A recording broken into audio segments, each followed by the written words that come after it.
All right everyone. सो देखो,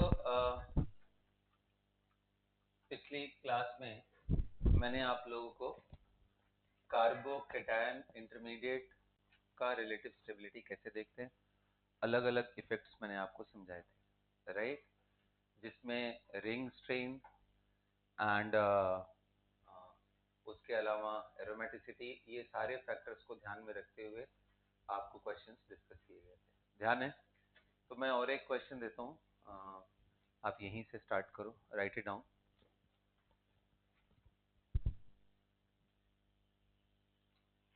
लिखिए, arrange the following carbocation in increasing order of relative stability. Relative stability.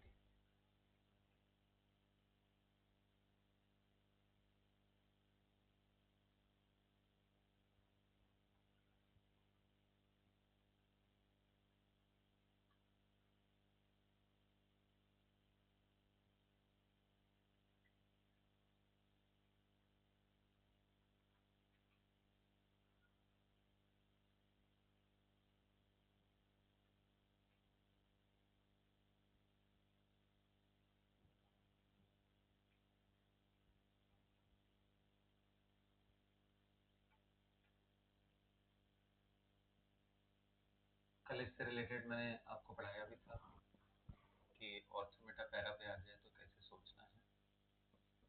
Let me check if you guys are able to solve this. Right, I'm taking OCH3 out there. I'm taking CH2 plus and OCH3 over here. And then ये सारे इकट्ठा example सोचने के लिए, ठीक है? OCH3 and then I am going to consider these parts as well. CH2 plus ortho पे CH3, meta पे CH3 and para पे CH3 and of course इसके साथ साथ कौन सा पोर्शन रहेगा?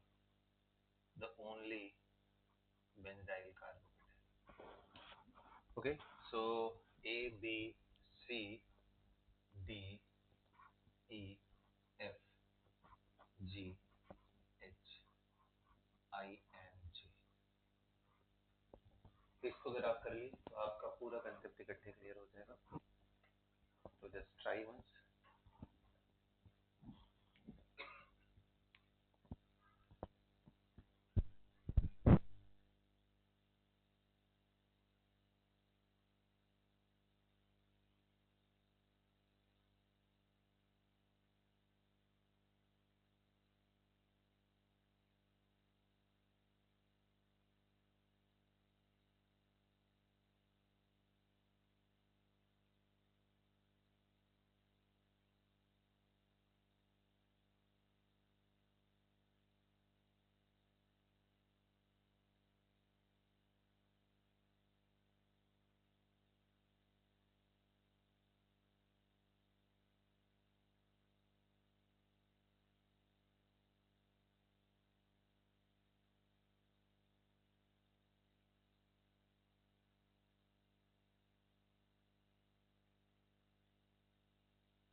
चलो बेटा स्टार्ट करें। कर लिया? अच्छे से सोचना है सारे।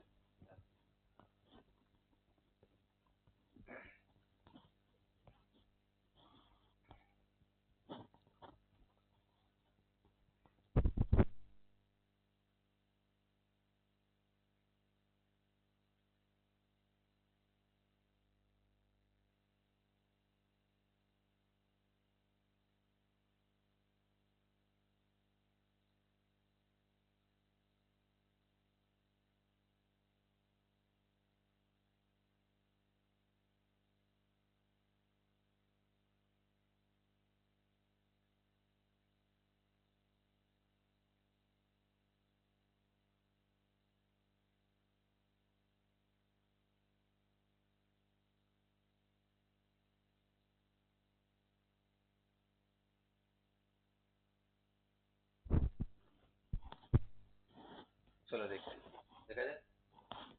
आइए स्टार्ट करते हैं बेटा, बिल्कुल स्टॉप राइटिंग नाउ, फोकस। देखो ये जो CH2 प्लस है, कल भी मैंने इसका डिस्कशन किया था कि CH2 प्लस का अगर आप रेजोनेंस सिर्फ बनाओ, किसका, J वाले का मैं बोल, तो हमारे पास कितने रेजोनेंस बनेंगे, 5 रेजोनेंस। तो बेटा ये पर्टिकुलर चीज कॉमन है सभी में ना, क्योंकि सभी में ये पार्ट है। इट इज जस्ट दैट कि जो बाकी ग्रुप है वो क्या कर रहे हैं उसको ही हमें समझना है। और आप ध्यान से देखो तो ये जो चार्ज है इसका, ये इसके ऑर्थो एंड पैरा पे ही जाएगा। देखो रेजोनेंस करा करके कहाँ जा रहा है, उसके ऑर्थो एंड। ये बात दिमाग में बिठाओ, बहुत जरूरी है, तभी आपकी स्पीड बनेगी, वरना हर बार आप एकदम जीरो से स्टार्ट करोगे। स्पीड अगर बढ़ाना है, इसके बाद अगला स्ट्रक्चर कौन सा होगा जिसमें ये पूरी तरीके से इधर आता है, मतलब ये वाला स्ट्रक्चर। तो अब सोचो कि ये NO2 आ करके इस प्लस चार्ज को स्टेबलाइज करेगा या डीस्टेबलाइज करेगा, डीस्टेबलाइज करेगा। क्यों डीस्टेबलाइज करेगा, क्योंकि ये इलेक्ट्रॉन विड्रॉ करता है। बताओ अगर मैं अकेला NO2 देखूं, अब चलो अकेला NO2 देखते हैं वो क्या करता है। ठीक, अकेला NO2, कितने लोग कह रहे हैं कि सर ये तो -m इफेक्ट, मतलब बाहर की तरफ इलेक्ट्रॉन खींचता है रिंग से, यस और नो। और बेटा अगर आप बाहर की तरफ इलेक्ट्रॉन खींचोगे, O minus and dative bond हो, तो यहाँ कैसा चार्ज जाएगा, प्लस। तो ये रिंग के इलेक्ट्रॉन को ही खींचता है, जो कमी है उसको और बढ़ा देगा, कि यहाँ पर ऑलरेडी कमी थी, इसको खींचोगे तो अगला स्ट्रक्चर जो आएगा। तो आई होप आपको समझ में आ रहा होगा कि जो भी चार्जेस इस बार ही डेवलप हो रहे हैं NO2 के वजह से, वो पॉजिटिव हैं और NO2 के ऑर्थो एंड पैरा पोजीशन पे आएंगे, ये सुनो। तो अब एक चीज तो सीख लिया होगा यार, कोई भी ग्रुप आए जो उसका चार्ज आता है वो उसके ऑर्थो एंड पैरा पे ही आता है, वो चाहे प्लस चार्ज है या माइनस। अब एक बात बताओ, NO2 तुमने यहाँ लगाया है, CH2 का प्लस यहाँ आएगा ना, देखो इस जगह पे कौन सा स्ट्रक्चर है, ये वाला दिख रहा है, और यहीं पे NO2 है। NO2 खुद इलेक्ट्रॉन खींचता है। तुम बताओ अगर मैं ये वाले स्ट्रक्चर पे बात करूं, इसको ध्यान से देखना, और उसी जगह पे अगर मैं क्या डाल दूं, N डबल बॉन्ड हो, तो क्या ये कार्बोकेटायन बैन है, क्या ये कार्बोकेटायन बैन है, यस। डबल बॉन्ड के जस्ट डबल बॉन्ड हो के जस्ट बगल में नहीं रहना चाहिए, क्योंकि ये तो हम कर ही नहीं पाएंगे, वरना ऑक्सीजन के पास कितने इलेक्ट्रॉन हो जाएंगे, 6। तो ये बिल्कुल, इसलिए अगर ऑर्थो एंड पैरा दोनों जगह, पैरा क्यों बोल रहा हूं, क्योंकि ये CH2 का प्लस करते करते पैरा पे भी आता है। देखो देखो देखो, देखो कौन सा स्ट्रक्चर है, ये वाला। और तुम सोचो यही NO2 लगा हुआ है, क्लियर। इसका मतलब यार कि ये दोनों तो बहुत ही बेकार है। किस इफेक्ट से बेकार हो गए, -m से खींच रहे हैं, -I से भी ये -m से खींच रहे हैं, NO2 ऐसे खींच रहा है। देखो ये अपने ऑर्थो एंड पैरा पे प्लस डाल रहा है ना, तो ये अपने यहाँ पे और यहाँ पे प्लस डाल रहा है, तो प्लस प्लस नजदीक आ जाएंगे तो भी प्रॉब्लम है, ये सुनो। लेकिन इसका इंडक्टिव थोड़ा कमजोर हो गया, बट है अभी भी, है अभी भी। इसका इंडक्टिव स्मॉल -I कर दो। कितने लोग कह रहे हैं जब मेटा पे लगेगा, देखो मेटा पे NO2 के लगने से सिर्फ कौन सा पार्ट है, इंडक्टिव जाएगा, क्योंकि अगर ये खींचेगा तो यहाँ प्लस, यहाँ प्लस, यहाँ पे नहीं पहुंच पाएगा ना। तो मेटा पे कोई ग्रुप आ जाए तो उसका रेजोनेंस कभी भी जो पर्टिकुलर ग्रुप है वहां तक नहीं पहुंच सकता, तो नहीं पहुंच पाएगा। तो नहीं पहुंच पाएगा तो सिर्फ इसका कौन सा आएगा, -I। क्या समझ में आया। तो एक चीज तो क्लियर हुआ कि सर विड्रॉ तीनों कर रहे हैं, अगर इलेक्ट्रॉन विड्रॉ कर रहे हैं और तीनों के तीनों कर रहे हैं, तो ये इसके कंपैरिजन में, J के कंपैरिजन में तो घटिया स्टेबिलिटी होगी, ये सुनो।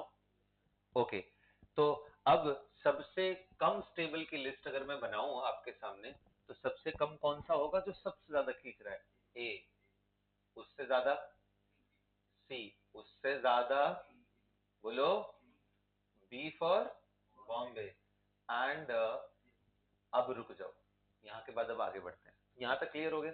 नाउ कम इनटू दिस, ये बताओ OCH3 कैसा ग्रुप है, OCH3 कैसा ग्रुप है, डोनेट करने वाला या विड्रॉ करने वाला, रिंग पे नेगेटिव डालेगा या पॉजिटिव डालेगा? नहीं, यही गलती होगी आप लोगों से। आप अगर OCH3 का नेचर समझना चाहते हो तो OCH3 का नेचर देखो कैसे है।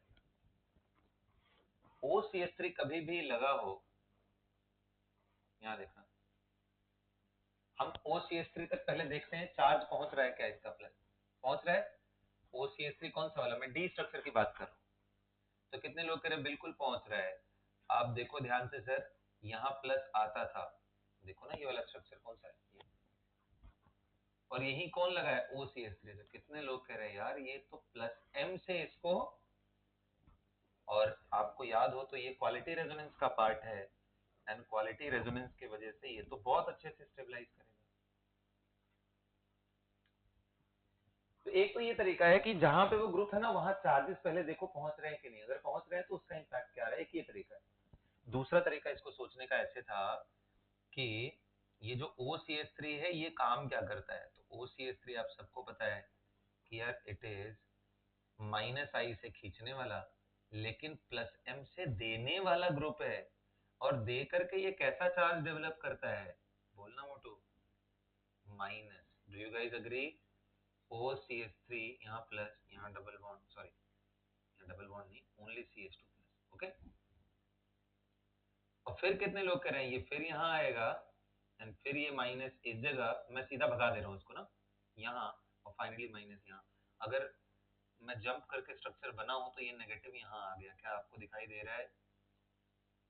क्या आप लोगों को दिख रहा है ये बताओ। और यहीं पे CH2 क्या है, प्लस, यहीं पे माइनस। तो ये न्यूट्रलाइज करके, कहने का मतलब this way you can do or this way you can do, जो भी आपको समझ में है, दोनों से एक ही चीज बनने वाली है। मैं दोनों में से डिस्प्ले लेके चल रहा हूँ कि कुछ लोग सोचेंगे सर यहाँ से क्यों नहीं कर रहा, तो सोचेंगे इसको क्यों नहीं दिखा रहे, इसलिए मैं दोनों से दिखा रहा हूँ कि पहुंचेगा वहीं पे एट द एंड। तो बताओ ये तो अच्छी बात या खराब बात? तो ये मैं बोलूंगा कि प्लस M से दे रहा है जो कि डोमिनेटिंग होगा ओवर माइनस। ओवरऑल ये डोनर है, ओवरऑल ये लिखना पड़ेगा। ये क्या कर रहा है, ये पैरा पे है ना, कितने लोग कह रहे हैं सर पैरा वाला भी तो पहुंच ही जाता है यहाँ, नेगेटिव पहुंच गया ना, और -I कम है तो ये भी प्लस M है, लेकिन इसका इंडक्टिव और भी कम है, -I। ये सुनो, लेकिन कितने लोग कह रहे हैं मेटा पे लग गया तो सर इसका जो नेगेटिव है वो यहाँ पहुंच नहीं पाएगा, यहाँ आएगा नेगेटिव, फिर इधर ये बात के यहाँ चला गया, इस कार्बन पे नेगेटिव नहीं गया ना, तो इस जगह पे क्या डबल बॉन्ड आ पाएगा, नहीं। तो ये सिर्फ और सिर्फ -I से विथड्रॉ कर रहा है, सिर्फ खींच रहा है। तो बताओ जो खींचे वो बेंजाइल कैटायन से भी कम स्टेबल, क्योंकि बेंजाइल में ना तो खींचने वाला है ना देने वाला है, तो ये खींच रहा है। तो अब इसके बाद लिस्ट आएगा किसका, F।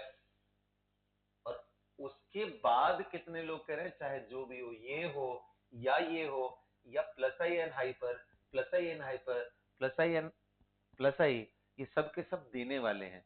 तो इसके बाद हमारा बेंजाइल आएगा, बेंजाइल कौन सा था, J। ये ध्यान रखना, ये हमारा लैंडमार्क।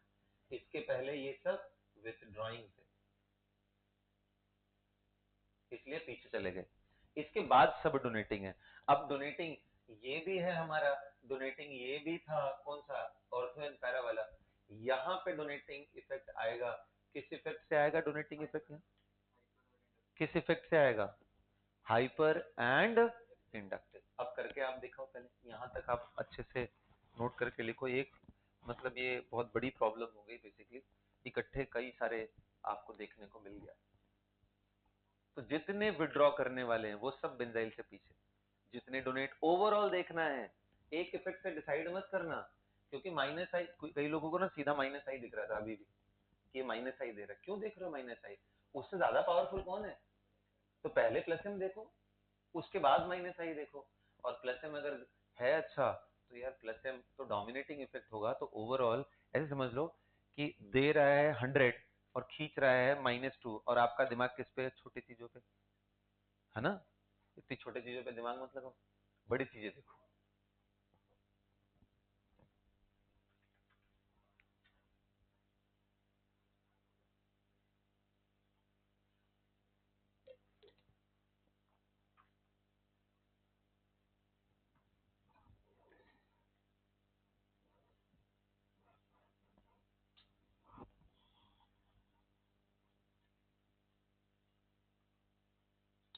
कर लिया?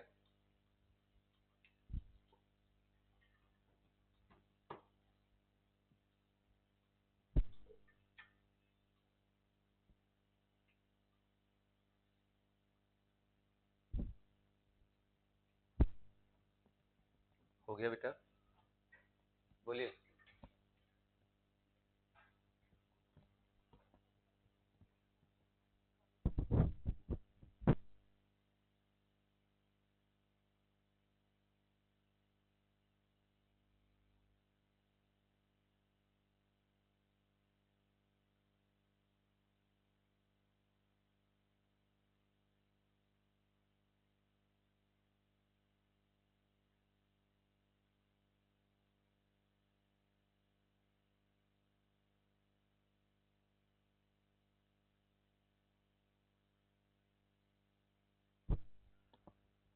चलिए, बात समझ में आई आप लोग को?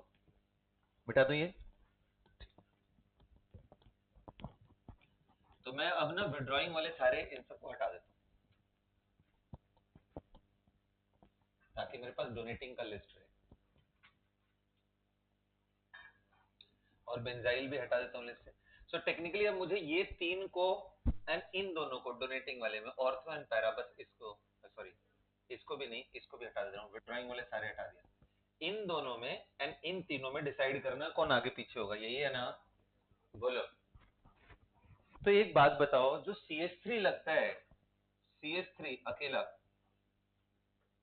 अकेला CH3, वो कैसा इफेक्ट शो करता है?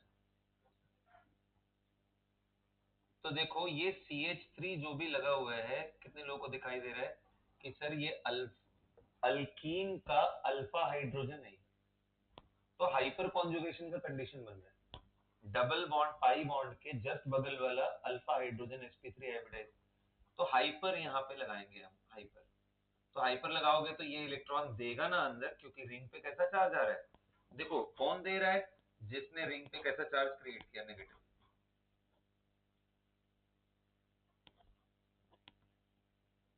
बोलो। अब इसके बाद तो तुम्हें पता है फॉलोड बाई रेजोनेंस कराते जाएंगे, ये घूम करके यहाँ पहुंच जाएगा नेगेटिव। मैं सीधा जंप कर रहा हूँ स्टेप्स, हाँ, एक के बाद सीधा इलेक्ट्रॉन को मैं,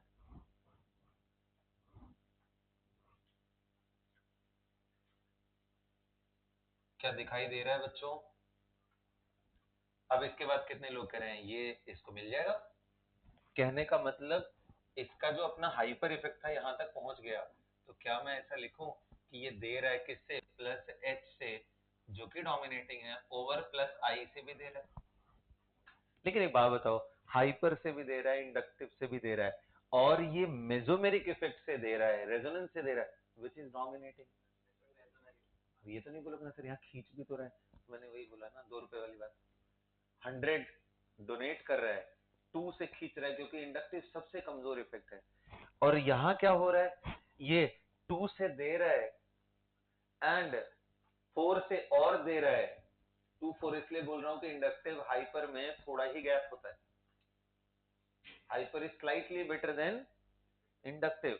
तो बताओ, ओवरऑल ये 6 डोनेट कर रहा है, और उसका 100 में से 2 निकाल भी दोगे तो 98 डोनेशन है।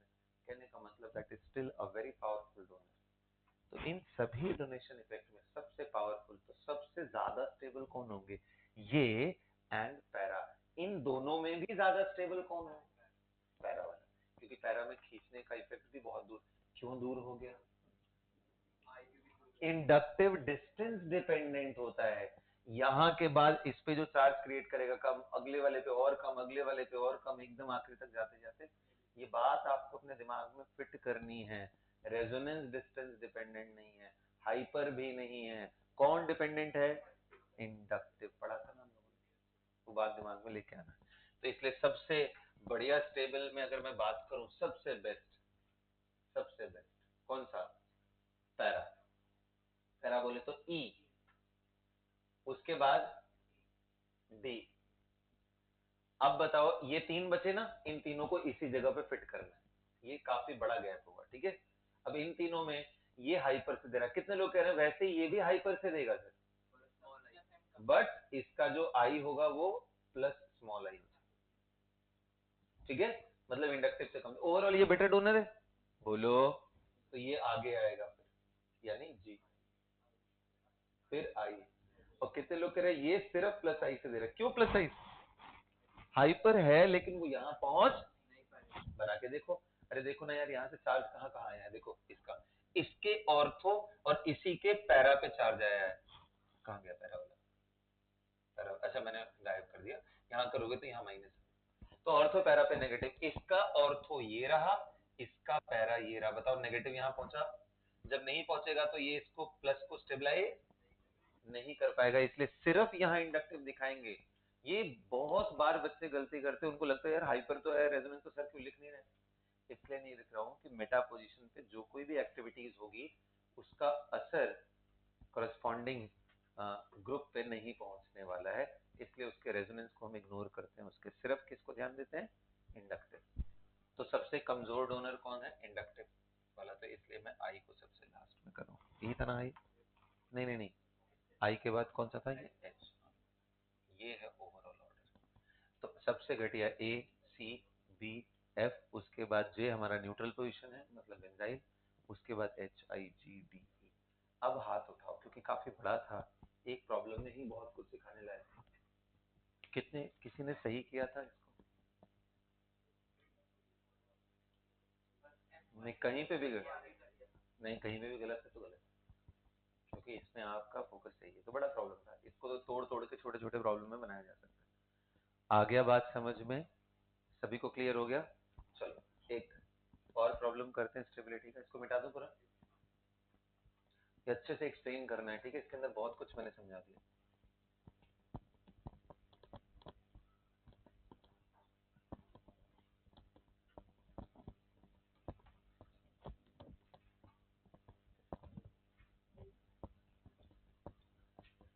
हाँ जी, ना ना उससे कोई खास फर्क नहीं, क्योंकि वो प्लस है ना, उसको तो इलेक्ट्रॉन चाहिए। अगर वो माइनस होता, ये माइनस होता तो रिपल्शन होता, तो पॉजिटिव, उसको तो इलेक्ट्रॉन चाहिए। और वो सब बहुत वीक इफेक्ट्स होते हैं, अनलेस वो बहुत नजदीक हो जाए, 120 डिग्री के एंगल पे हो। चले बेटा आगे बढ़ा जाए, आइए देखते हैं, आइए चेक करते हैं, ठीक है? चलो, तो अगला क्वेश्चन है आपके सामने, बिल्कुल बात नहीं बेटा।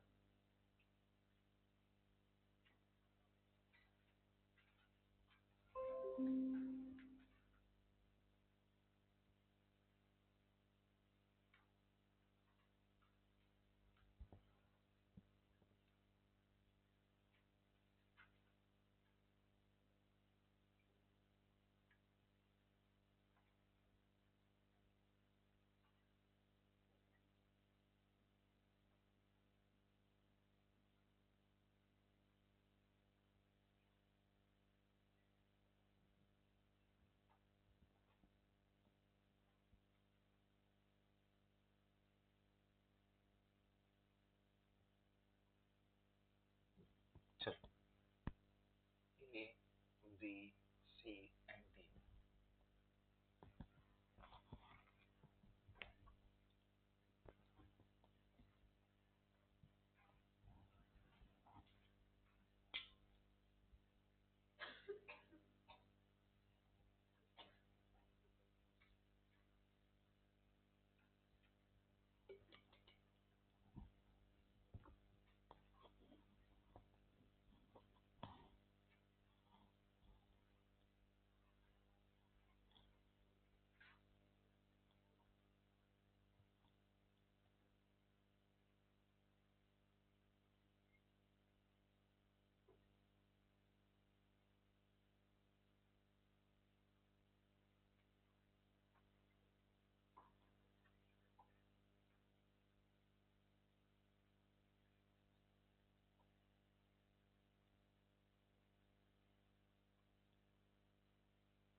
चल बेटा देखा जाए।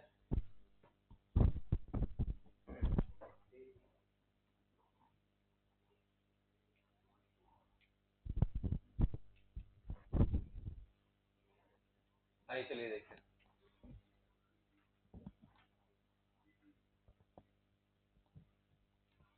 देखा जाए।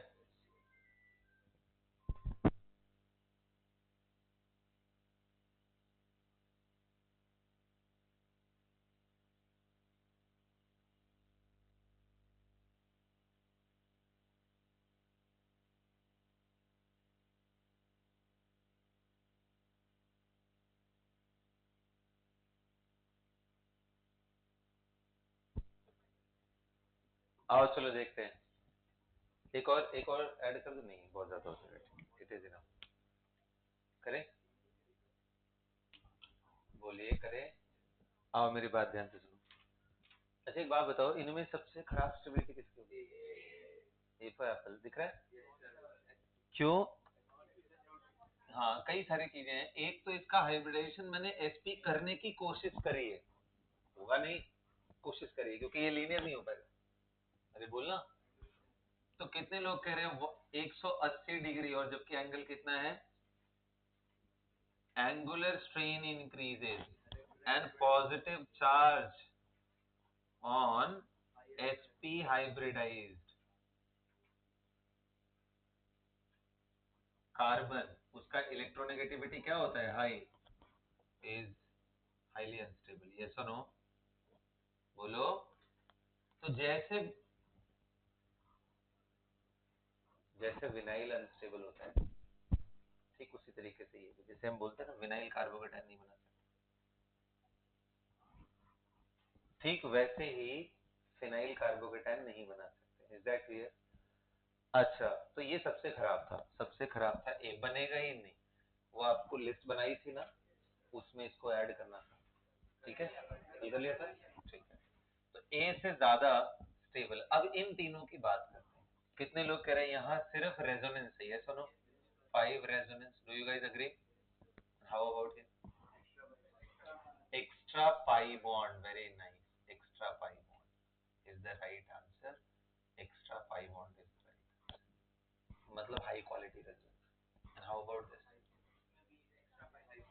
Extra pi bond? Extra pi bond, yes or no? कैसे एक्स्ट्रा पाई बॉन्ड दिख रहा है? ये इसलिए मैं कल भी कराया था मैंने, फिर भी करा रहा हूँ कि देख रहा हूँ कि तुम्हारा दिमाग अभी भी रिसीव कर रहा है कि नहीं। आ रहे बात समझ? लेकिन कुछ डिफरेंस है। इस कार्बन का हाइब्रिडेशन क्या था? sp2, जबकि इसका क्या है? sp। इसका क्या है? तो इस पे इसकी तुलना में कम स्टेबल। देखो यहाँ positive charge on sp hybridised carbon is highly unstable. यहाँ एक और पॉइंट ऐड करो, एंड 6 इलेक्ट्रॉन। यहाँ देखो 6 इलेक्ट्रॉन नहीं है, इसलिए बच गया ये। sp हाइब्रिडाइज तो है, बट इसका वापस से कितना इलेक्ट्रॉन हो गया? 8 इलेक्ट्रॉन, इसलिए बच गया। तो प्रॉब्लम प्लस से ज्यादा 6 इलेक्ट्रॉन की। समझ में आया? तो इसलिए ध्यान रखना। तो आंसर क्या आएगा? सबसे घटिया स्टेबल ए, उससे बेटर बी, उससे बेटर डी, और सबसे बेटर। अब आगे उठाओ, किसी का सही हुआ यहाँ पे? ठीक, अच्छा बढ़िया, चलो बढ़िया, वेरी गुड। हाँ कोई बात नहीं, यही तो छोटी छोटी चीजें सीखनी है यार। अब बड़ी बड़ी चीजें तुम्हारे दिमाग में बैठ गई हैं, बट ये छोटी छोटी चीजों को बार बार हैमर करने से ठीक हो जाएगा। हाँ डी में हाइपर भी है, बट फिर भी hybridization is an impactful thing, क्योंकि हाई इलेक्ट्रोनेगेटिव पे आप लेके आओ चार्जेस, वो थोड़ा कम स्टेबलाइज करेगा। देखो इंडक्टिव हाइपर ये सब बहुत कमजोर कैटेगरी में है, ये बात अच्छे से दिमाग में बिठा लो। इनको हाइप नहीं देना है बिल्कुल भी। ठीक है, कोई और आ रहा हो तो पहले इसको बेटर करना। हाँ नाम में ही hype, don't hype it. Got it? So we are done with relative stabilities. अब मैं आता हूँ उस पॉइंट पे जो कि मैंने कल आपको बोला था कि बेंट पी ऑर्बिटल का भी एक कंसेप्ट यूज होगा। तो आओ देखते हैं वो क्या है। हाँ बड़ा ही इंटरेस्टिंग है वो, है ना? और ये सिर्फ एक ही जगह होता है, इसलिए इसको ध्यान रखना, क्योंकि बार बार पूछा भी नहीं जाएगा, बहुत इसको यूज भी नहीं करना, सीधा रिएक्शन में इसके बाद यूज होगा। चलो देखते हैं, लिखो तो। हाँ जी, बेंट पी ऑर्बिटल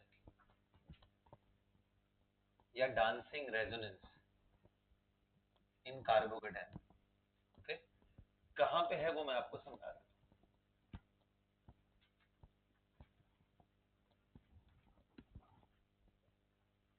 देखिए, ध्यान से समझिए बच्चों, ठीक है। तो वो हमारे पास एग्जाम्पल कौन सा है जिसमें ये आता है, वो है, अब आपको समझाता हूं कि पहले है क्या चीज यहाँ पे ना। आपने ये दोनों कार्बोकेटाइन को देखना है अच्छे से, और अभी जो भी आपके दिमाग में कंसेप्ट हैं, जो भी अभी तक है आपके दिमाग में, उस हिसाब से आंसर करना। आपको क्या लगता है इन दोनों में ज्यादा स्टेबल कौन है? कौन ज्यादा स्टेबल है? ऑफ कोर्स बी इज, ऐसा लगता है हमें, क्योंकि यहाँ 5 रेजोनेंस, यहाँ तो एक हाइपर बस मिल रहा है और कुछ नहीं मिल रहा है। बट अगर आप डेटा देखोगे तो उसमें ये ज्यादा स्टेबल है, बहुत ज्यादा गैप नहीं है, but it becomes more stable. अब दिमाग में आएगा कि यार ये क्यों हुआ, यही चीज समझाने के लिए बेंट पी ऑर्बिटल इंट्रोड्यूस किया गया। अब देखना, थोड़ा ध्यान से समझना। ये बताओ, CH2 प्लस, इसका हाइब्रिडेशन क्या है? sp2। sp2 है तो इसके पास 3 sp2 के ऑर्बिटल होंगे, एक p ऑर्बिटल होगा। अच्छा, क्योंकि यहाँ के अबाउट सिग्मा है तो ये घूम सकता है। तो मैं इसका एक ओरिएंटेशन ले रहा हूँ जिसपे CH2 का जो p ऑर्बिटल है ये ऐसे अलाइंड हो गया, ये वेकेंट p। अब हमने देखा है कि भाई वेकेंट p तो सभी के पास है, इसके पास भी है, इसको इलेक्ट्रॉन मिल रहा है इस डायरेक्शन से। ये सुनो, अगर मैं इसको ऐसे थोड़ा ऐसे करके बनाऊं,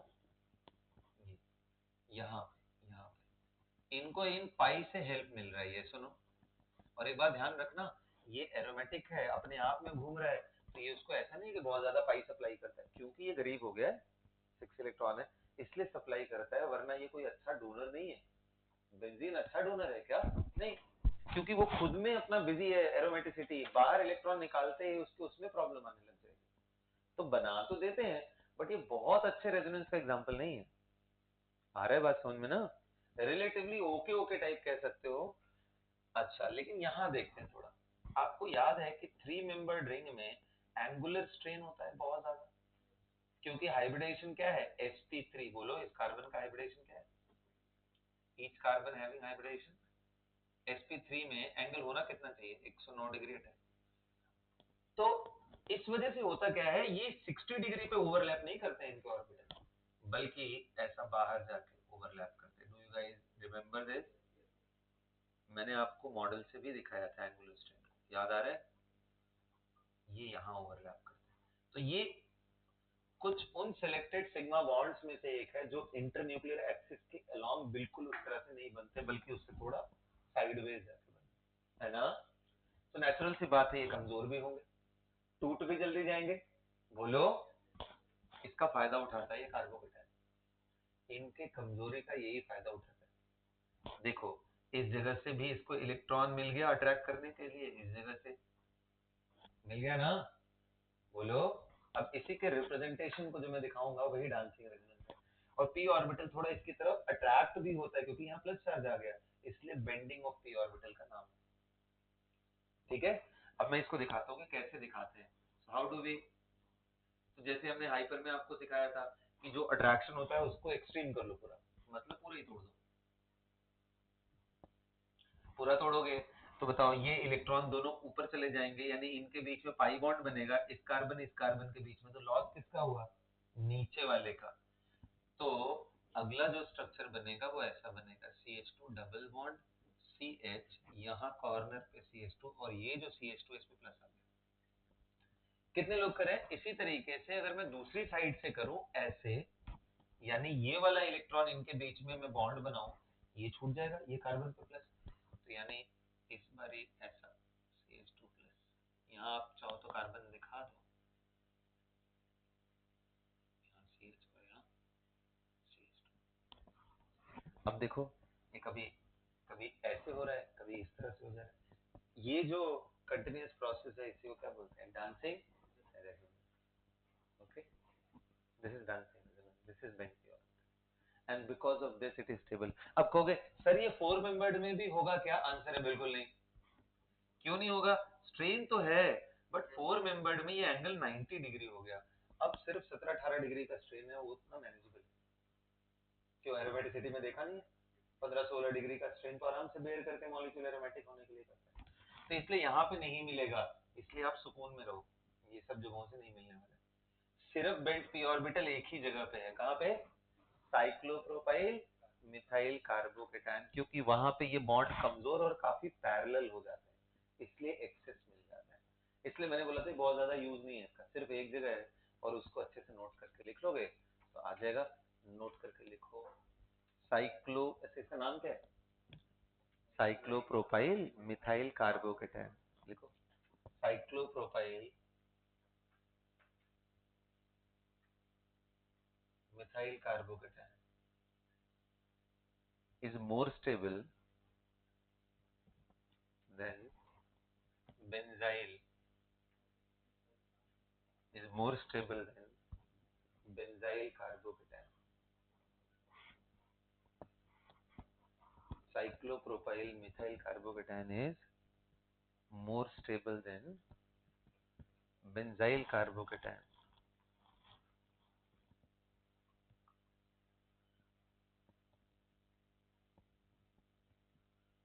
More stable than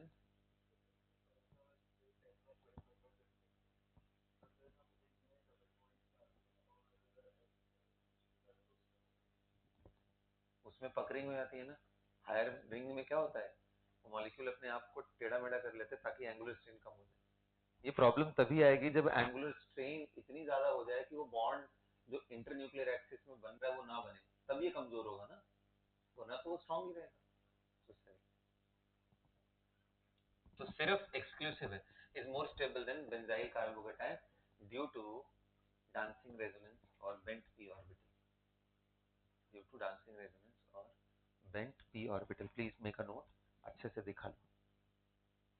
ये किसका डायग्राम बनाया है? ये बेंजाइल का बनाया है, ये वाला, और ये इनका बनाया।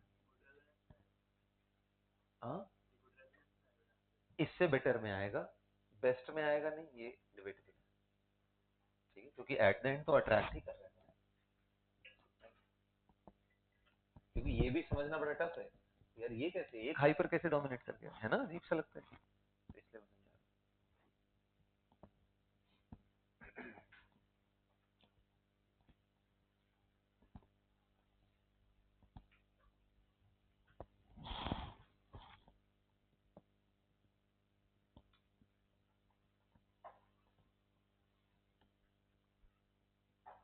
नोट कर लिया बच्चा।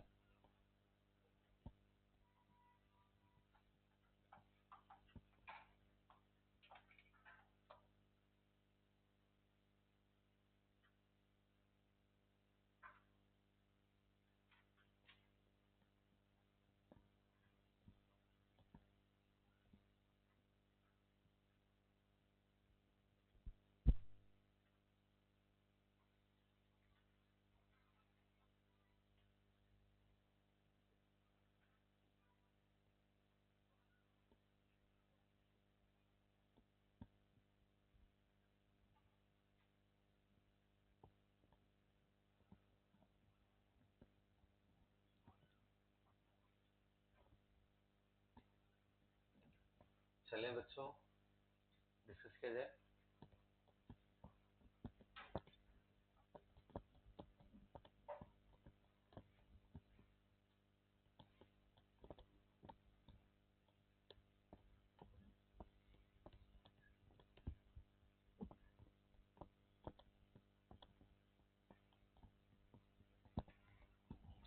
ठीक है, और एक इंटरेस्टिंग सा फैक्ट आपको लिखवाता हूँ ना, बहुत ही इंटरेस्टिंग सा फैक्ट है, आ जाओ दिखाता हूँ मैं। अच्छा पहले इसी में एक और चीज ऐड करना है, ये बताओ, जैसे cyclopropyl methyl carbocation is more stable than benzyl या फिनाइल मिथाइल कार्बोकेटायन, वैसे ही आप सोचो दो लगा दो तो ये ज्यादा स्टेबल हो जाएगा as compare to diphenyl methyl carbocation. ये सुनो, सिमिलरली अगर तीन डाल दो तो ट्रायंगल, ये ज्यादा स्टेबल होगा 3 फिनाइल रिंग से।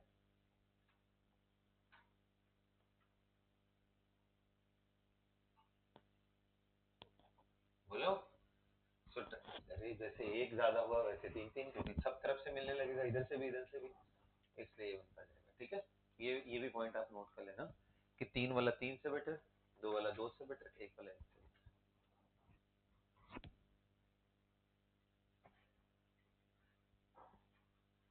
अच्छा, अब एक क्वेश्चन और, ये बताओ इनमें कौन बेटर होगा? इन दोनों में? तो आंसर है ये। हाँ, तो इसलिए ऐसा भी नहीं कि बेंट पी ऑर्बिटल सबसे पावरफुल है, ऐसा भी नहीं है, तो वो थोड़ा बेटर बेंजाइल से।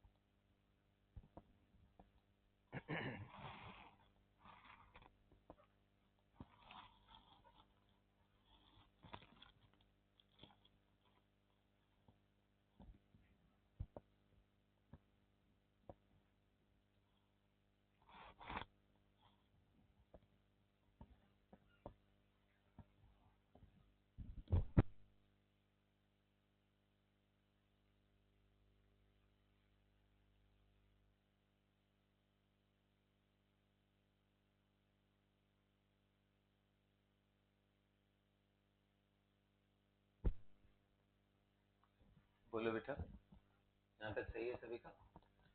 आइए, अब एक इंटरेस्टिंग फैक्ट आपको लिखवाता हूँ। क्या है? और चलो दिखाता हूँ, एंड आप मुझे इसका पॉसिबल रीजन आप स्टेट करोगे, ठीक है? क्यों ऐसा हो रहा है, देखिए कुछ लोग बता पाते हैं कि नहीं। ये दोनों कार्बोकेटायन में, इसमें क्या है 9 हाइपर कॉन्जुगेटिंग स्ट्रक्चर, और इसमें क्या है 5 रेजोनेंस। बोलो। इसमें 3 इंडक्टिव भी है, ये सुनो, लेकिन ये 5 रेजोनेंस है। आपके दिमाग में क्या चलेगा, ये ज्यादा स्टेबल है,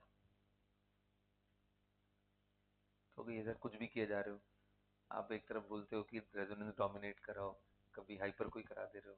चलो डांसिंग वाला तो फिर भी समझ में आया क्यों हुआ, ये अब क्यों हो गया? Exactly, very good, good point, कि इसका रेजोनेंस कोई हाई क्वालिटी का रेजोनेंस नहीं था, क्योंकि रिंग से इलेक्ट्रॉन बाहर जा रहा था, और एरोमेटिक मॉलिक्यूल अपने इलेक्ट्रॉन को किसी से शेयर करना बिल्कुल पसंद नहीं करता ना, क्योंकि उससे उनकी एरोमेटिसिटी पे असर। एक तो ये कारण, दूसरा हाइपर का क्वालिटी कार्बोकेटायन में अपने बेस्ट फेज में होता है, इजंट इट? याद करो, रेडिकल में मैंने यही चीज बिल्कुल उल्टा लिखवाया था, याद है आपको? मैंने रेडिकल में बोला था कि इससे थोड़ा बहुत नहीं, बहुत ज्यादा डिफरेंस है इन दोनों के बीच में। इनमें और इनमें बहुत ज्यादा गैप है, ये बहुत ज्यादा स्टेबल होता है रेडिकल में, वही कार्बोकेटायन में ये स्लाइटली, ये ध्यान देना, स्लाइटली, स्लाइटली बिट, जैसे यहाँ गैप था थोड़ा थोड़ा का, वैसे ही थोड़ा सा ही गैप। ये इतना कम गैप होता है कि अगर तुमने एक सिंगल CH3 ऊपर डाल दिया ना, तो वो बेटर हो जाएगा, दिस बिकम बेटर। इतना कम गैप होता है इनके बीच में। और कई बार तो एग्जामिनेशन में जो पूछे हुए हैं, खास करके पुराने, अगर देखा जाए, जेई ने वैसे ये कंट्रोवर्सी तो डिस्कस नहीं करी, एक बार मेडिकल के पेपर में आ गया था, उन्होंने गलती से ये दोनों दे दिया था, और क्वेश्चन पूछ लिया था इनमें ज्यादा स्टेबल बनो, मतलब और भी साथ में था, और पता है उन्होंने आंसर क्या एक्सेप्ट किया, this one is more stable. क्यों? To avoid the confusion among the student कि रेजोनेंस कमजोर पड़ गए हैं, इसके लिए उन्होंने उसी आंसर को ही फिक्स किया, और बोला कि कहीं ना कहीं डिस्कशन है एनसीईआरटी में थोड़ा बहुत कि रेजोनेंस बेटर है, तो वो दिमाग में गलत ना जाए इमेज, इसके लिए बस जबरदस्ती उसको ही कर लिया। हालांकि जेई में ऐसा नहीं होता है, वहाँ ट्रांसपेरेंसी होती है, आप केस कर दोगे तो वापस उसका की चेंज हो जाएगा, ठीक है? आई मीन ऑब्जेक्शंस वो रिसीव करते हुए प्रॉपर फीडबैक, तो ये मैं डेटा के हिसाब से बता रहा हूँ, बट इसलिए मैं लास्ट में लिखवा रहा हूँ, मैं चाहता तो इसको स्टार्टिंग में भी कराता, पर आपका दिमाग करप्ट हो जाता फिर। अभी क्या है, अब आप इस एंड पे पहुंच चुके हो कि दिमाग करप्ट नहीं होगा, आप बात समझ पा रहे होगे कि अच्छा इसमें इतना भी बड़ा गैप नहीं है, तो ये नोट करके लिख लेना, और साथ में ये लिख लेना कि सर पे नहीं चढ़ाना है हाइपर कॉन्जुगेशन। ठीक है, हाइपर है तो अभी भी बकवास, बस कार्बोकेटायन में हाइपर सबसे बेस्ट होता है। बेस्ट का मतलब रेजोनेंस के ऊपर नहीं है, वो हाइपर रेडिकल के कंपैरिजन में hyper in carbocation is better. क्यों बेटर है? क्योंकि कार्बोकेटायन में प्लस चार्ज होने की वजह से ये जो कार्बन हाइड्रोजन का एक्शन है वो ज्यादा स्ट्रॉन्ग करता है। रेडिकल में तो कोई चार्ज ही नहीं है तो उसको उतना अच्छे से अट्रैक्ट नहीं कर पाता है। और ये बात मैंने हाइपर के टाइम पे भी बताई थी कि तीनों जगह हाइपर है, बट सबसे अच्छे क्वालिटी का हाइपर किसमें मिलेगा? कार्बोकेटायन। तो ये कह लो कि क्वांटिटी डोमिनेट कर गया ओवर क्वालिटी। 9 ये थे, 3 ये थे कमजोर कमजोर ही, लेकिन 5 रेजोनेंस, जो कि यहाँ रेजोनेंस में थोड़ा अपने कमजोर वाले ही स्टेट में है, उससे बेटर हो गया।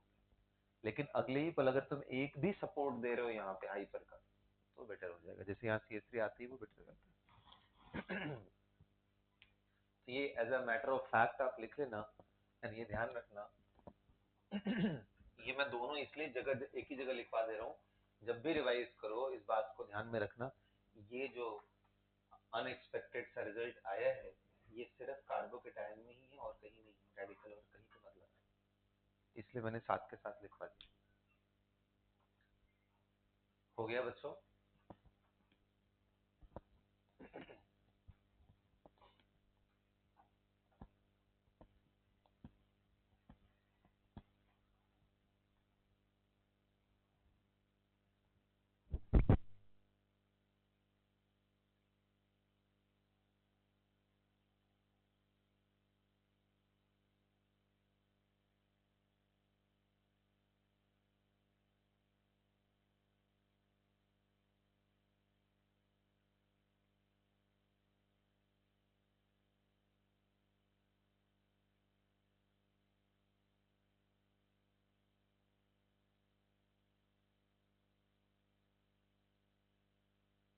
Done everyone?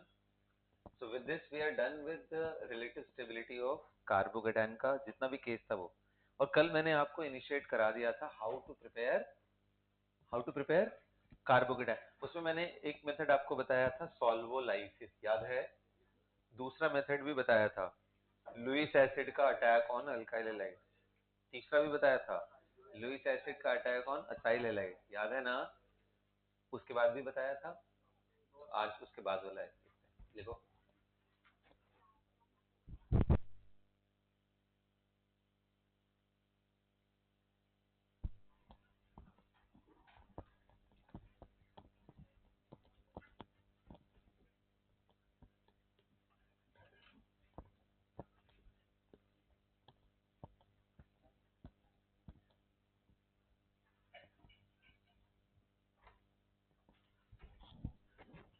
ठीक है बच्चों, करें?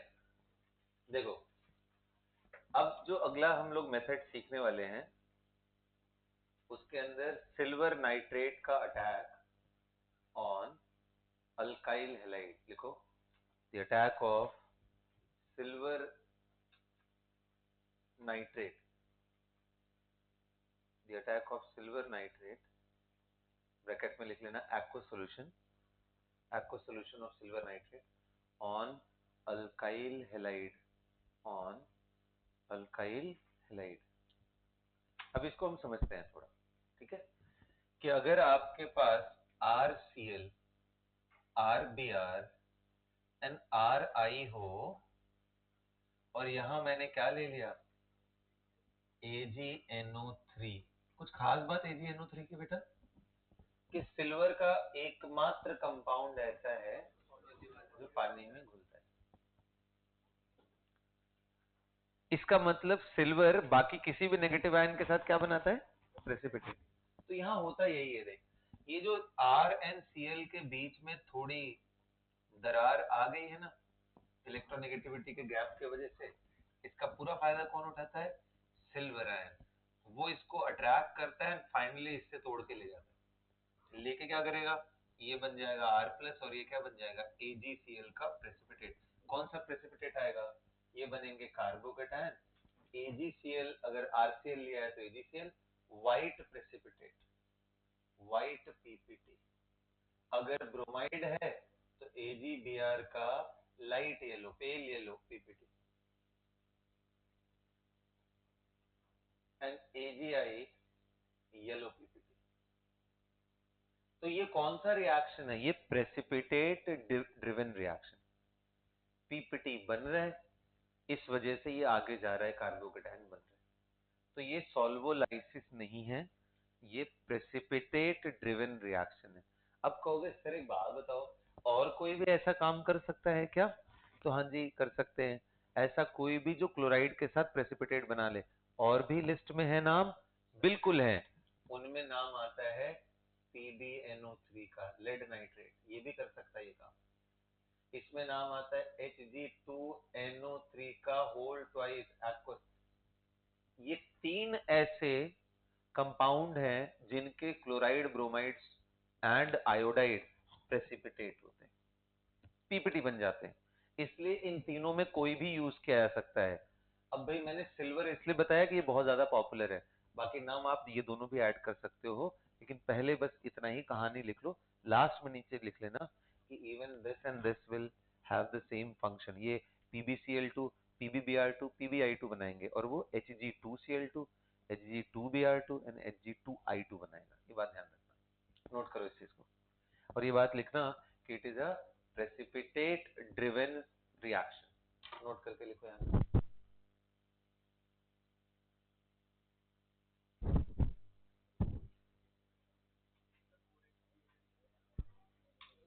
कर लिया बेटा नोट? हाँ, सभी ने नोट कर लिया? अब एक सवाल लिखिए आप लोग, write down. Which of the following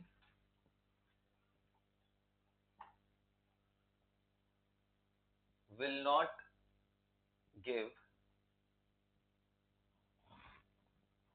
precipitate? Which of the following will not give precipitate with silver nitrate, aqueous solution of silver nitrate? आओ चलो देखते हैं। ओके, डिस्क्लेमर ये है कि ये एक से ज्यादा सही हो सकता है। तो पहला लिखते हैं CH3, CH, CH3,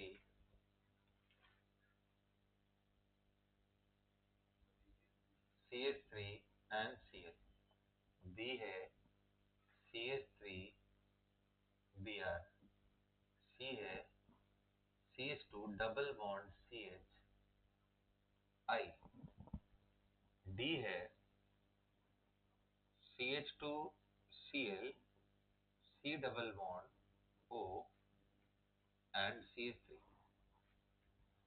E है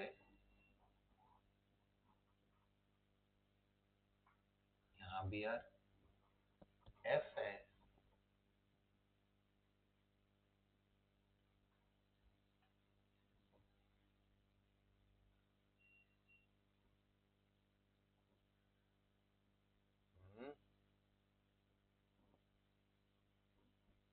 तो प्यारे बच्चों, कैन यू आंसर दिस?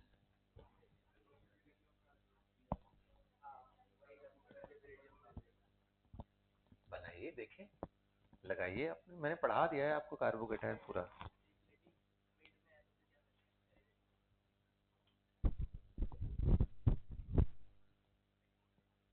लगाओ दिमाग, इसमें मैं कुछ भी हिंट नहीं दूंगा, सीधा आंसर बताऊंगा। इतना देर से यही पढ़ा रहा हूँ।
चलो बेटा कर लिया।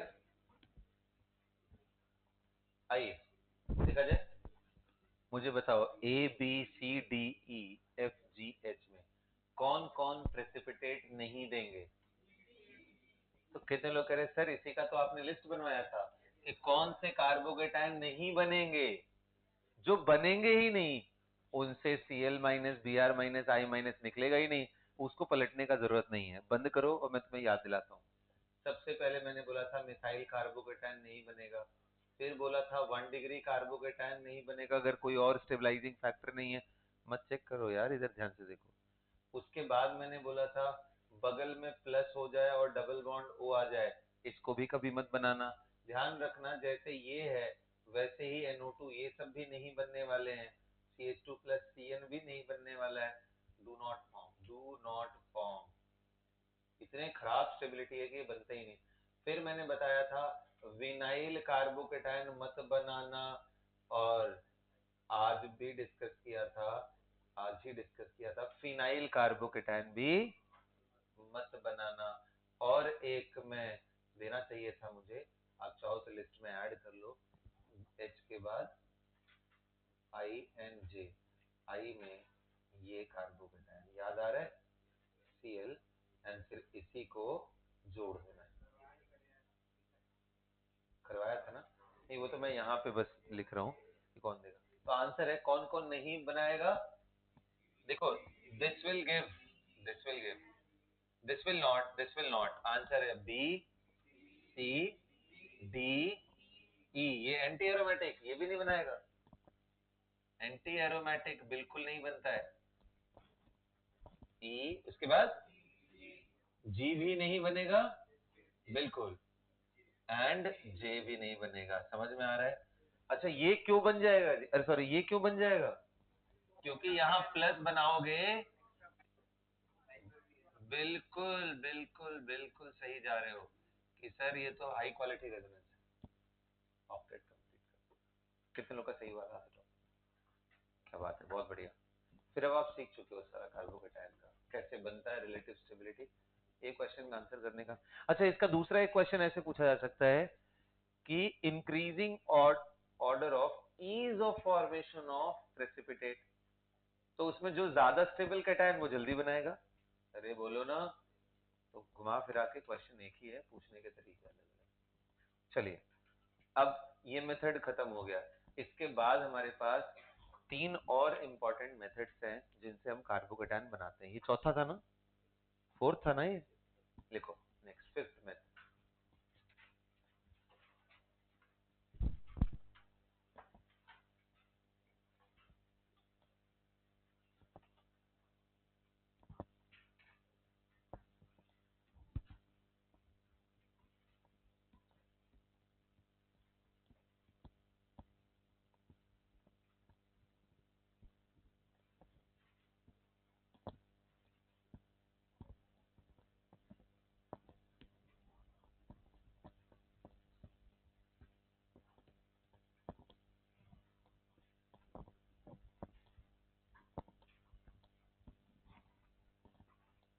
चलिए बेटा ध्यान से देखिए आप लोग,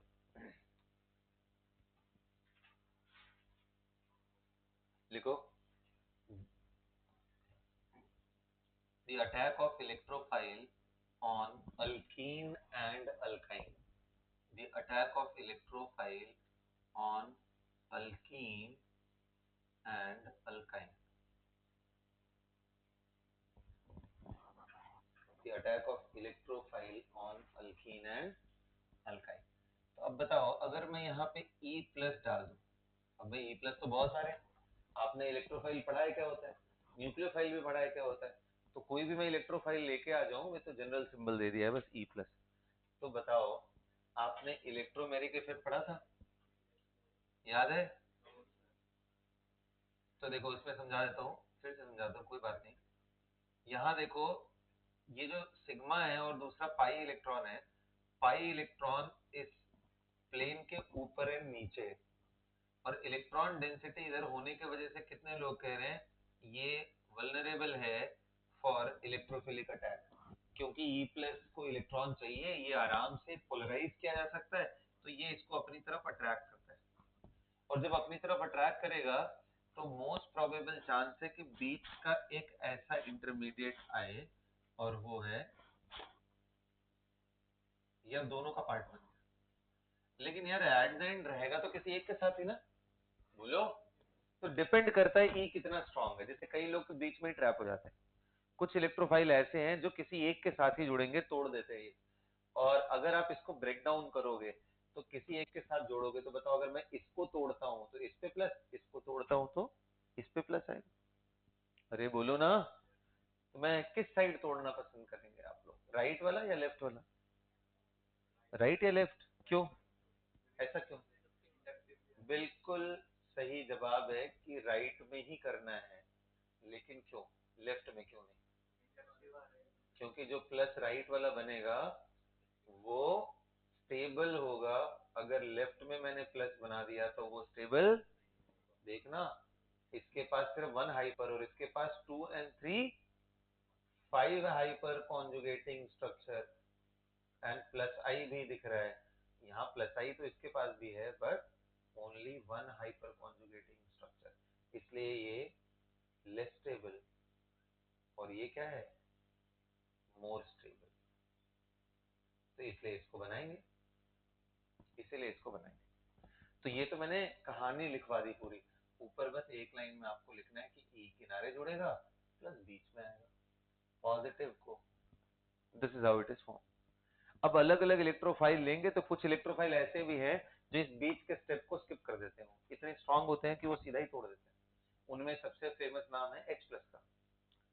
प्रोटॉन इतना इंटेंस है वो बीच में नहीं रह सकता है, वो तो खींच ले जाता है इलेक्ट्रॉन, उसके पास 0 इलेक्ट्रॉन है ना। सोचो एकदम पागल है इलेक्ट्रॉन के लिए। ठीक है। ब्रोमीन जैसे इलेक्ट्रोफाइल उनके पास ऑलरेडी बहुत इलेक्ट्रॉन है, तो वो बीच में रह जाते हैं। ठीक है। ब्रोमीन जैसे इलेक्ट्रोफाइल बीच में रुक जाएंगे, H प्लस नहीं रुक सकता है, वो तुरंत खींच करके बाहर निकल जाएगा। Is that clear? तो मैं इसके एग्जांपल भी लिखवाता हूँ, पहले नोट करो इसको।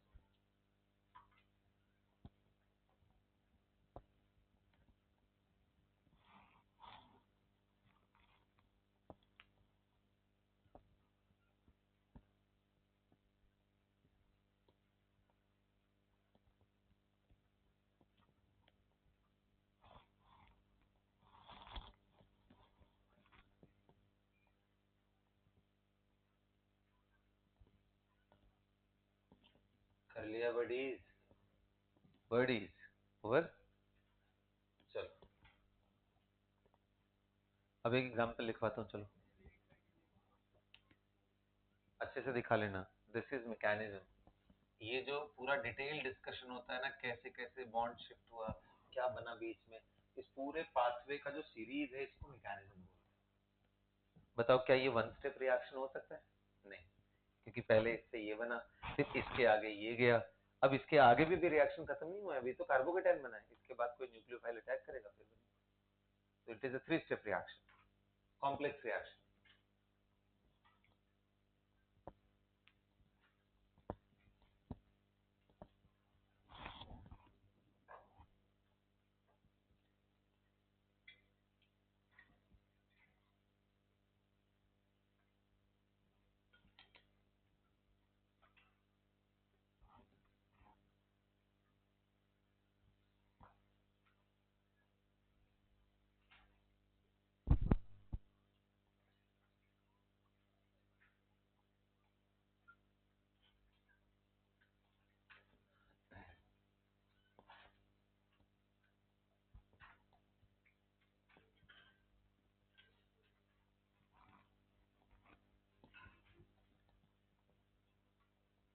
चले बच्चों, किया जाएगा। एग्जाम्पल देखो, एग्जाम्पल बिल्कुल बात नहीं बेटा प्लीज। देखो यहाँ CH2 डबल बॉन्ड CH3, और यहाँ पे मैंने ले लिया है, ध्यान से, H प्लस ले लिया है। तो मैंने बोला था H प्लस बीच का स्टेप स्किप कर जाता है, तो वो सीधा क्या बनेगा, CH2H and CH plus and CH3। आ रहा है बात समझ में? बोलो, ये क्लियर हो रहा है ना? ये पहला। दूसरा एग्जाम्पल देख, ये इलेक्ट्रोफाइल है यहाँ H प्लस रियल।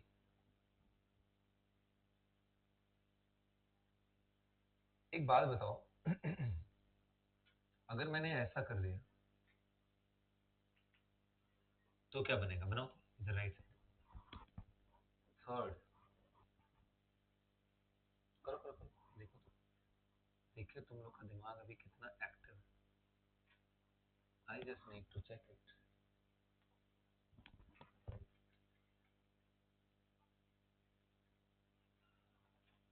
तुरंत कितना जल्दी यूज करना सीख जाता है। करो करो करो।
चलिए बेटा, कर लिया?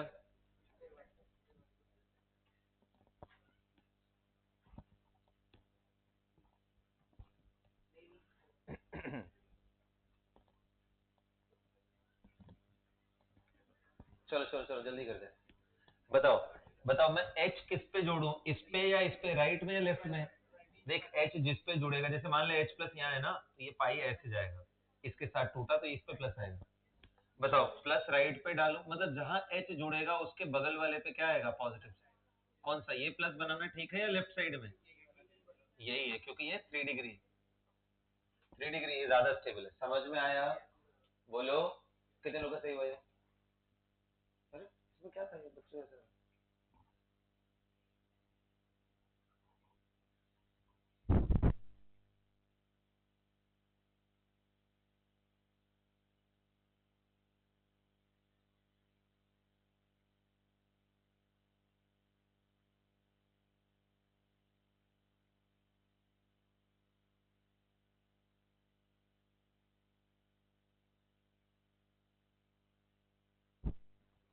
लास्ट वाला इस पे सोचा? इस पे सोचो पहले, इसको नोट करने से पहले इस पे सोचो। मैं यहाँ प्लस डालूं या यहाँ प्लस डालूं? राइट और लेफ्ट बोलो। बीच वाला क्या बोल रहे हैं? लाइट राइट या लेफ्ट? Simple question. लेफ्ट ना? क्यों? हाँ, लोन पेयर देके उसको कंप्लीट करेगा। समझ में आया? क्या बात है यार, मुझे तो लग रहा है कि सबसे बढ़िया बैच है यार ये, इतना जल्दी तुम लोग सीख जा रहे हो।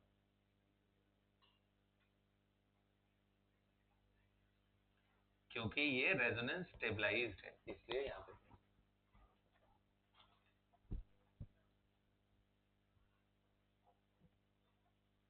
बड़ी समझ में आ रहा है ना? एक लास्ट एग्जाम्पल।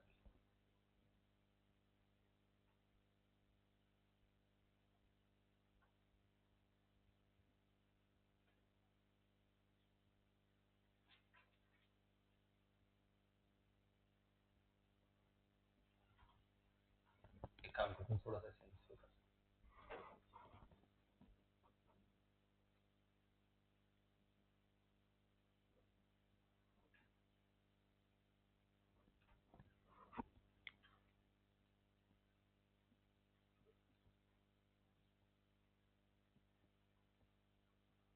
मिटा दो, ये मिटा दो।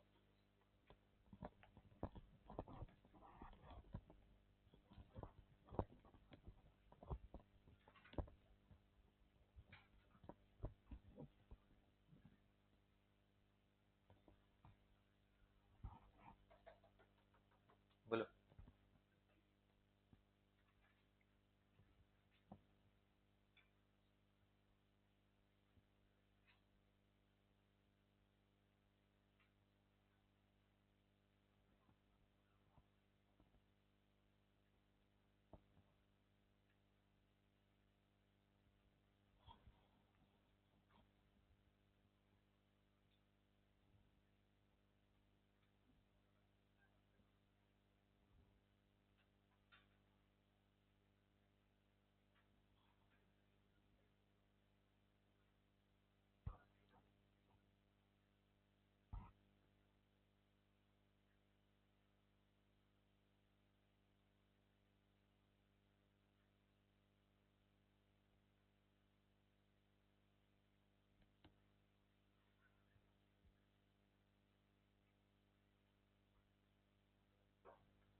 हाँ चलो बताओ, इसमें कहा इधर या इधर, किधर जोड़ो, नीचे जोड़ो। फंस गए तुम लोग यार, कितने लोग फंस गए। हाँ मतलब यहाँ CH3, यहाँ H जुड़ेगा प्लस यहाँ आएगा, समझ में आया ना? क्यों? क्योंकि ये लोन पेयर, हाँ stable carbocation, stable carbocation because it will. अब ये सब बार बार नहीं लिखूंगा यार, अंडरस्टूड है? कितना बार कर लिया हम लोगों ने। अब देखो मैं तुम्हें रिंग वाला एग्जांपल देता हूँ, ये जैसे Br2 आ गया, समझ जानते, Br2 आ गया, यही मैं CH2 double bond CH and CH3 लेकर के HgOAC होल ट्वाइस ले, I am just telling you the half reaction, क्योंकि ये इंटरमीडिएट पे कोई रिएक्शन रुकता नहीं है, बस अभी मैं इंटरमीडिएट तुम्हें समझा रहा हूँ। ये समझ में आ गया तो उसके बाद अगला वाला तो बहुत आसान है। अरे बोलो यार। अब देखो ये Br2 उतना पावरफुल नहीं होता है, तो कहोगे सर Br2 क्या इलेक्ट्रोफाइल है भी? बोलो क्या Br2 इलेक्ट्रोफाइल है? Answer is yes it is. Vacant D,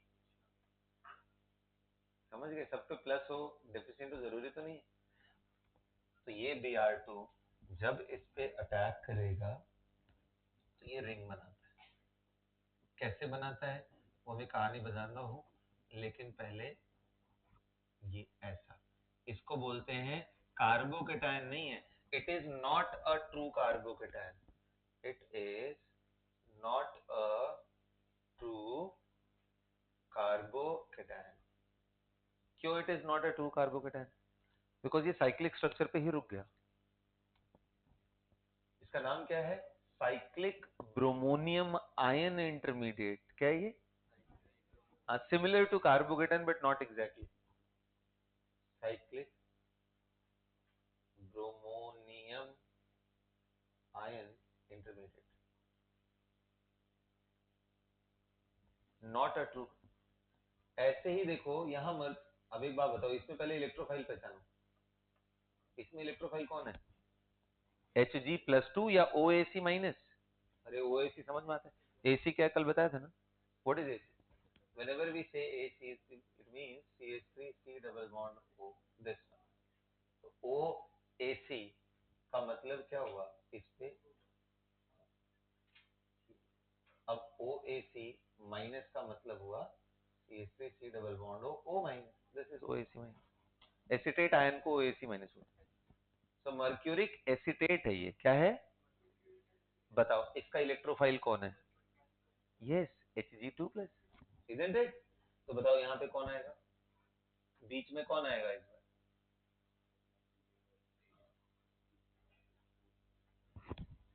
ये मर्क्यूरेट, साइक्लिक मर्क्यूरिक इंटरमीडिएट है।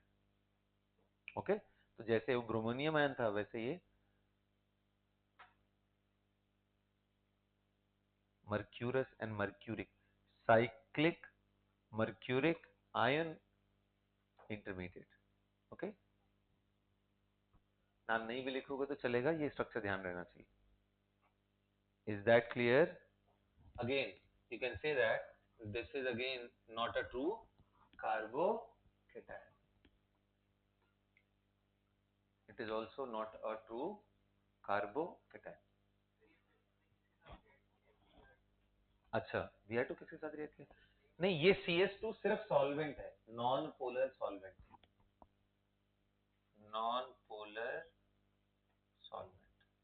वो नहीं भी डालोगे तो चलेगा, वो इसलिए डाला क्योंकि ये भी नियरली नॉन पोलर है, ये भी नॉन पोलर है, तो नॉन पोलर घुलेंगे तो एक सॉल्वेंट का बेस प्रोवाइड कर दिया कि रिएक्शन अच्छे से हो जाए, और कोई यूज नहीं उसका, just a non polar solvent. उसके बगल में कभी कभी CCl4 लिखा रहेगा, वो भी क्या है? Non polar solvent.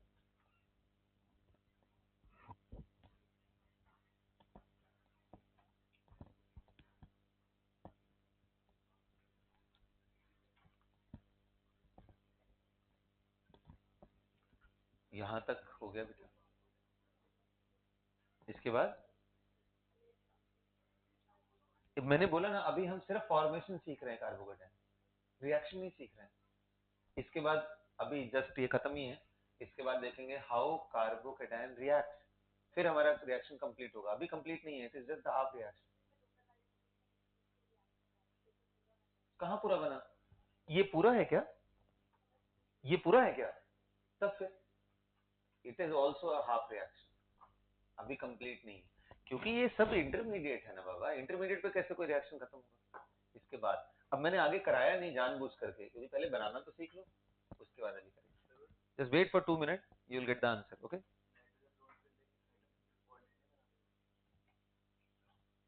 ये वाला, अच्छा गुड क्वेश्चन। देखो, अच्छा दिमाग इसका काम कर रहे हैं। समग्र खन्ना कह रहे हैं कि सर ये बताओ, ये लोन पेयर अच्छा भला यहाँ पड़ा हुआ है और ये H प्लस है, यही डोनेट कर देता। देखो इसमें कोई बुराई नहीं, बिल्कुल इसने सही बोला। बस एक चीज है, ये लोन पेयर ना कॉन्जुगेटेड लोन पेयर, और जो कॉन्जुगेटेड लोन पेयर होते हैं उनकी अवेलेबिलिटी उस सेंटर पे थोड़ी कम हो जाती है, और यहाँ माइनस चार्ज आएगा। माइनस बिटर डोनर होगा कि न्यूट्रल, इसलिए वहां से चला है। यही अगर रेजोनेंस में नहीं होता ना, तो सबसे पहले यही अटैक करता। समझ गए? तब ये लोन पेयर, तब ये नॉर्मल लुईस एसिड, मतलब कि अगर ऐसा मैं कुछ कर देता कि नाइट्रोजन यहाँ और पाई बॉन्ड यहाँ, अब तो ये रेजोनेंस में नहीं, अब ये यहीं अटैक करता, H प्लस यहीं था। अब वो बात की बात है कि इससे कुछ खास होने वाला था नहीं, बट अटैक यहीं करता। गॉट इट ना? और ये बेसिक स्ट्रेंथ में आपने पढ़ा है ना कि डिलोकलाइज लोन पेयर कम बेसिक हो जाता है। अरे बोलो, तो बस उसी चीज का एप्लीकेशन मैं बोला था, इसलिए कि वो दो टॉपिक जो है ऑर्गेनिक एसिड एंड बेस, वो आपके रिएक्शन की अंडरस्टैंडिंग को और डेप्थ प्रोवाइड करेंगे, इसलिए जरूरी था, वरना पढ़ना तो उसको आगे ही है। चलो यहाँ तक सबको समझ में आ गया? ओके जी। अब कहोगे सर एक बात बताओ, लिया आपने 2 ब्रोमीन था, लगाया 1 ब्रोमीन है, नहीं ये कैसे हो रहा है? तो देख बेटा, ब्रोमीन एंड ब्रोमीन का ये जो बॉन्ड होता है, ये सिग्मा बॉन्ड है, इतने सारे लोन पेयर हैं, रिपेल कर रहा है, वेकेंट डी है, तो ये खुद ही टूटना चाहता है। जैसे ही यहां से इसको इलेक्ट्रॉन मिलता है ना, वैसे ही ये बॉन्ड टूट जाता है, टूट करके एक प्लस और एक माइनस, मतलब इसके साथ एक माइनस भी बनता है। क्या ये रिएक्शन ये रुक जाएगा? नहीं, आगे का मैंने बताया ही नहीं, नहीं रुकेगा। इन दोनों कार्बन में किसी एक पे जाके ये अटैक करता है, तब ये छूट जाता है, तो ये डाइब्रोमो कंपाउंड बनता है, एक तरफ भी यार दूसरे तरफ भी यार। ठीक है, ये रुका नहीं है, मतलब अगर आप मेरे से पूछो तो इसके बाद क्या होगा, I tell you, this Br minus will attack here. यहाँ क्यों अटैक करेगा? क्योंकि यहाँ पे कार्बोकेटायन ज्यादा स्टेबल बन रहा था। अरे बोलो, तो यहाँ अटैक करता है, ये Br माइनस इस जगह अटैक करेगा, एंड उसके बाद ये टूट जाएगा, जैसे हाइड्रोजन के केस में टूटता है। तब ये एक Br यहाँ और एक Br यहाँ, क्योंकि इस पे प्लस आया, Br माइनस जुड़ गया। Now this is a complete reaction. Now this is a complete reaction. If somebody ask you कि Br2 CS2 लिया तो क्या करोगे, तो बोलोगे 2 ब्रोमीन लगाओ, इधर इधर अपोजिट डायरेक्शन में लगाना। अपोजिट क्यों? क्योंकि ये तोड़ना है, तो इस साइड से आएगा तो फायदा नहीं है ना, इस साइड से आएगा तो ये बॉन्ड टूट जाएगा, क्योंकि एंटी बॉन्डिंग तो इसके इस साइड में, वहां एंटी बॉन्डिंग में इलेक्ट्रॉन देता है, ये जो भी बॉन्ड है उसके एंटी बॉन्डिंग। आया बात समझ में? तो this is final product.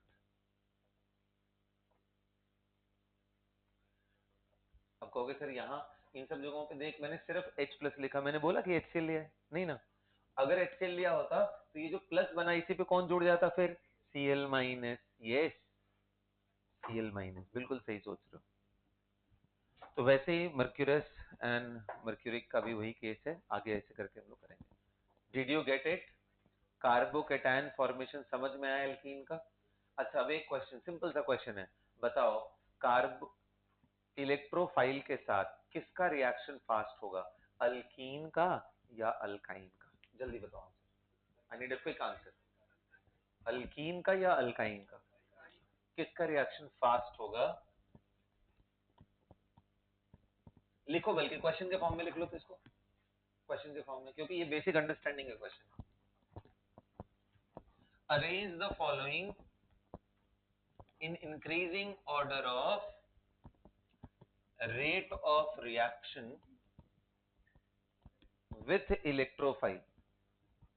Arrange the following in increasing order of rate of reaction with alkyne. ये मैं पहला दे रहा हूं, दूसरा दे रहा हूं कौन सा, देख तेरे पास एक अल्कीन दे दिया, एक अल्काइन दे दिया, और तीसरा माहौल थोड़ा और अच्छा बने इसलिए मैं तुम्हें डाईईन दे रहा हूँ, कॉन्जुगेटेड डाईईन।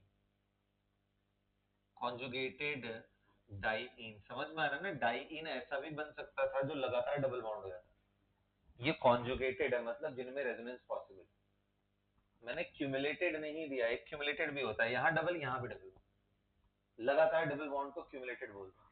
बताओ इन तीनों में अगर इलेक्ट्रोफाइल दिया जाए तो कौन फास्ट रिएक्शन करेगा,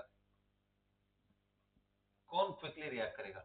तो हमने पढ़ा था कि भाई माउंटेन जितना कम चढ़ना हो रिएक्टेंट को, ये जितना हाई, इन तीनों में मुझे बताओ सबसे फास्ट कौन सा है? ये वाला, यानी जिसका एक्टिवेशन एनर्जी कम हो। एक्टिवेशन तब होगा जब बना हुआ इंटरमीडिएट ज्यादा स्टेबल हो। अरे बोलो यार, आई I1 मान ले, ये I2 मान ले, ये I3, more the more stable the intermediate, less will be the activation energy, faster will be the rate। Indirectly ये क्वेश्चन इसका है, इंटरमीडिएट बनाओ, आंसर करो। Got it? अरे आ रहा है बात समझ में? ठीक है, तो इंटरमीडिएट बनाओ और आंसर करो, जल्दी करो। बिना बनाए आंसर जिसने भी किया था सब गलत है। आपने क्या आंसर किया था? अल्काइन, सभी लोगों ने यही बोला था ना? अब इंटरमीडिएट बना के देखो एक बार। हाँ अल्कीन।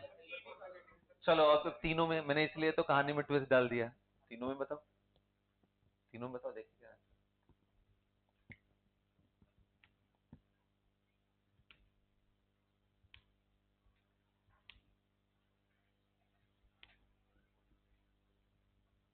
जल्दी बनाओ बेटा।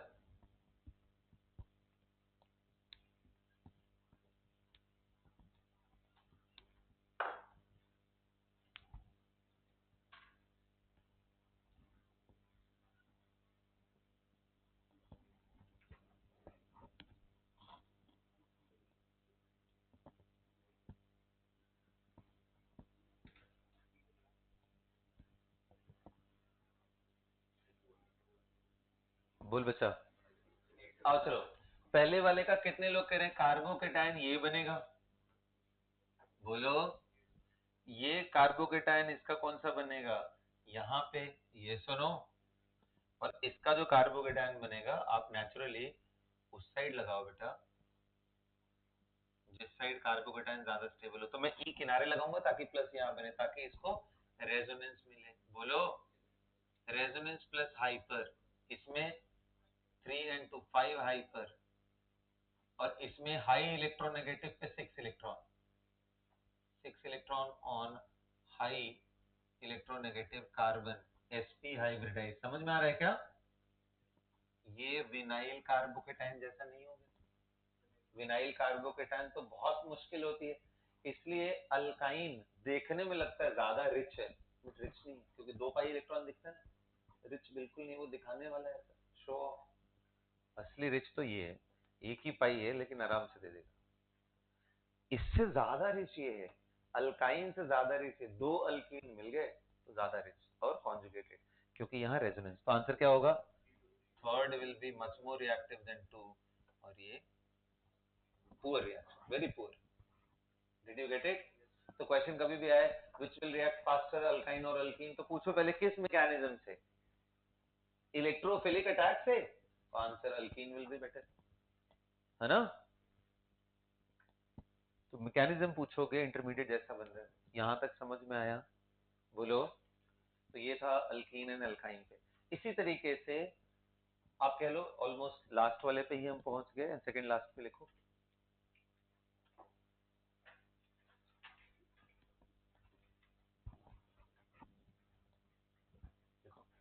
The attack on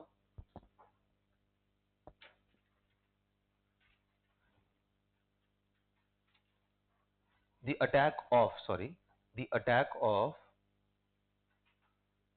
proton on alcohol and alcohol, ether, aldehyde, ketone and carboxylic acid।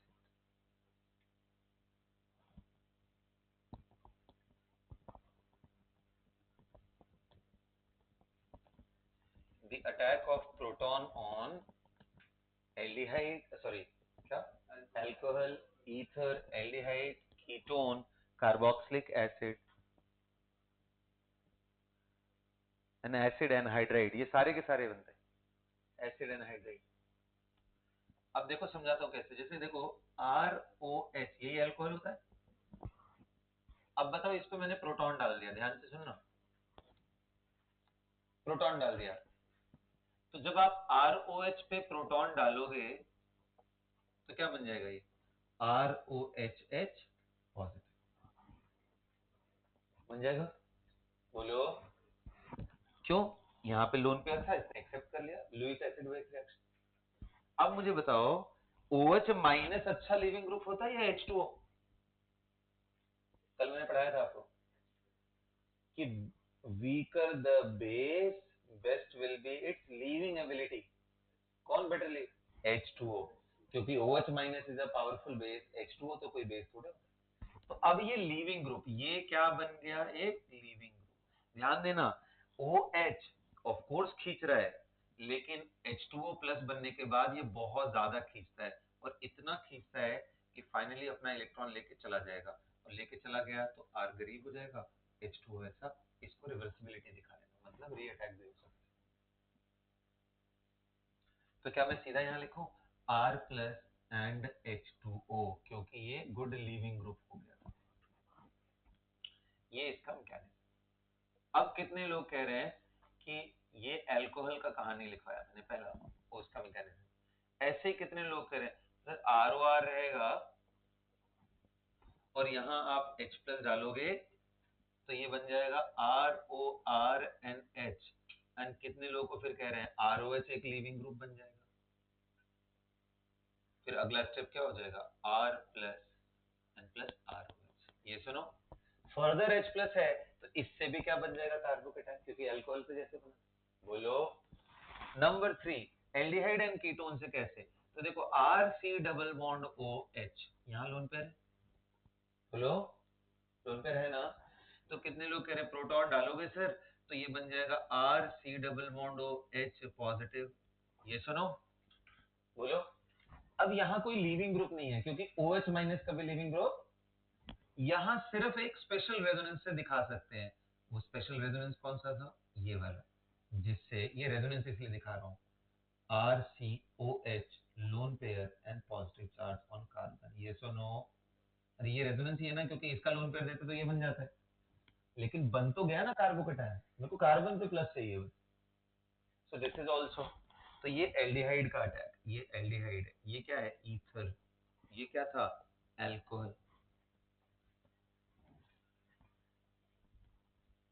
ऐसे ही कार्बोक्सिलिक एसिड पे अटैक कराओगे तो there is a chance, there is a chance कि H प्लस जब यहाँ अटैक करे, ध्यान से देखो, ऐसे तो ये पूरा घूम रहा है, लेकिन अगर किसी केस में ये लोन पेयर लेता है तो यहाँ H2 और ये निकल गया, तो क्या R C double bond O positive बन नहीं सकता है, बिल्कुल बन सकता है। क्यों बन सकता है, क्योंकि ये स्टेबल है, of course it is reversible, क्योंकि ये स्टेबल है, स्टेबलाइज्ड है ना रेजोनेंस से। बोलो ट्रिपल बॉन्ड वाला। तो बस मैं डिस्प्ले के लिए बस इतना ही करूंगा, ज्यादा नहीं करूंगा, बस इतना ही। और वैसे भी मैं बता दूं हमारा काम सिर्फ यहीं पे खत्म हो जाएगा। हाइड्रोकार्बन जो चैप्टर हमें +1 में पढ़ना है उसमें सिर्फ इतने से ही काम हो जाएगा, आगे देखना भी नहीं है, हमें ईथर का भी जरूरत नहीं है, सिर्फ अल्कोहल से ही हमारा काम हो जाएगा। Did you get it, note करिए।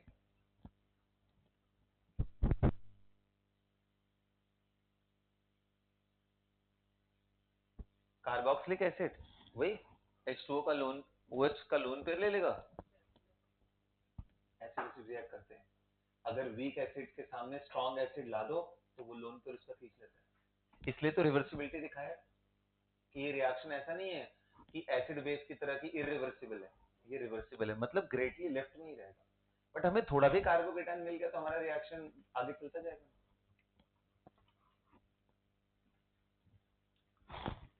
तो बेटा देखो ये जो H प्लस है, लोन पेयर लेने के बाद यहाँ कैसा चार्ज जाएगा, H2O, और H2O जैसे यहाँ लिविंग ग्रुप बन गया वैसे यहाँ लिविंग ग्रुप बन के निकल जाएगा, तो यहाँ प्लस आ जाएगा H2O।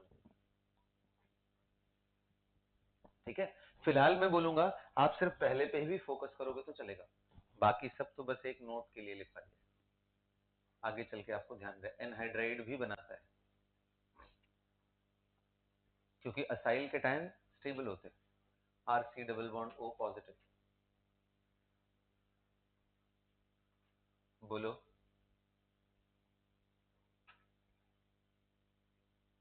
आया समझ में? यहां तक आ गया, वेरी गुड। इसके बाद लास्ट रिएक्शन लिखेंगे, फॉर्मेशन ऑफ कार्बोहाइड्रेट, एंड उसको बस याद कर लेना आप लोग ना, उसका नाम है deamination of, deamination, amine निकालना है उसमें, deamination of primary amine, AMN। बताओ प्राइमरी अमीन किसको बोलते हैं? प्राइमरी अमीन किसको बोलते हैं? जिसमें NH2 हो। यस, याद है? 2 डिग्री में NH होता है, 3 डिग्री में R तीनों RR हो जाते हैं, N गायब हो जाता है।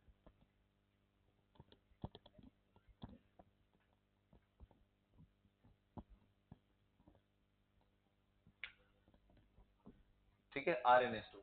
तो ये मैं बोलूंगा अभी के लिए, क्योंकि इसमें बहुत ज्यादा मैकेनिज्म का जरूरत पड़ेगा, तो आप सिर्फ याद कर जाओ, इसका रिएजेंट भी याद कर जाओ। लेते हैं NaNO2 प्लस HCl, 0 से 5 डिग्री सेल्सियस के बीच में। वैसे लो टेम्परेचर पे ही रखा जाता है, चलेगा, कोई दिक्कत नहीं। Temperature must be low, low temperature, गर्म नहीं करना है। तो सीधा इससे बनता है R प्लस, और नाइट्रोजन गैस बाहर निकलती है, N2 गैस। तो बेसिकली इसका एक बीच का स्टेप है कि RNH2 first turn up into NaNO2 HCl के साथ मिलके ये पहले RN2 प्लस बनता है, जिसको डाइएजोनियम कैटायन बोलते हैं। क्या बोलते हैं? Diazonium cation. और ये, और आप ये देखो, ये पावरफुल लीविंग ग्रुप है ना, N2 तो बेस होता ही नहीं है। N2 बेस होता है क्या? नहीं, this is such a powerful leaving group, leaving group. तो ये तुरंत निकल जाता है और ये बन जाता है R प्लस प्लस N2। ये रिएक्शन से बाहर ही निकल जाता है, N2 तो गैस होता है, और N2 रिवर्सिबल भी नहीं है, दोबारा रिएक्ट भी नहीं करेगा, क्योंकि वो बिल्कुल बेसिक नहीं होता, तुरंत निकलते ही बाहर। तो ये है उसका ओवरऑल प्रोसीजर। ये ध्यान रखना, इसमें क्या बनता है? डाइजोनियम कैटायन, और उससे फाइनली कार्बोकेटायन।